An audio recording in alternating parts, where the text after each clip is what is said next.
প্রধান উপদেষ্টা বলেছিলেন ডিসেম্বর থেকে জুনের ভিতরে দেবেন। তিনি ইতিমধ্যে বলেছেন এপ্রিলের প্রথমার্ধে হবে। আমরা বরাবর বলে এসেছি তিনি যেন তার কথার উপর অনড় থাকেন, জাতিকে দেওয়া ওয়াদা যেন রক্ষা করেন। আমরা এখনো তাকে বলবো আপনি যা ঘোষণা করেছেন, অবশ্য আমরা বলেছিলাম রমজানের আগে হলে ভালো হয়।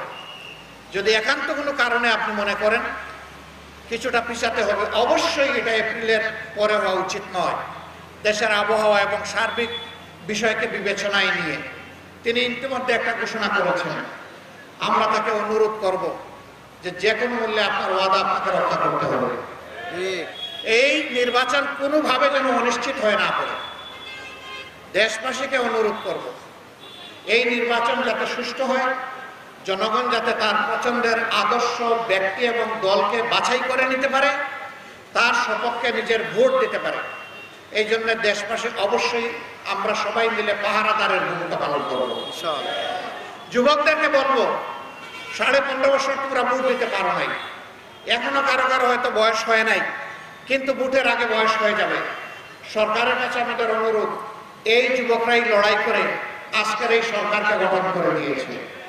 সুতরাং আপাতত পুরস্কার হিসাবে, উপহার হিসাবে, যে যুবকদের বয়স শিডিউল ডিক্লারেশনের আগে 18 বছর সম্পন্ন হবে, তাদের প্রত্যেকের ভোট যেন নিশ্চিত করা হয়। বান্ডেল থাকলে প্রতি সেনমানিতে টাকা বাঁচবে। বিকাশ সেনমানি বান্ডেল কিনে জিতুন প্রতি লেনদেনে। শুরু হয়েছে Standard Chartered Channel i agro অ্যাওয়ার্ডের 10ম আয়োজনের মনোনয়ন গ্রহণ। এবার নতুন ক্যাটাগরি বছরের সেরা ছাদ কৃষক সহ মোট 13টি ক্যাটাগরিতে পুরস্কার প্রদান করা হবে। মনোনয়ন গ্রহণ চলবে আগামী 15 জুলাই 2025 তারিখ পর্যন্ত। বিস্তারিত জানতে ভিজিট করুন www.agroaward.com এবং ফোন করুন 018737000556 এই নম্বরে।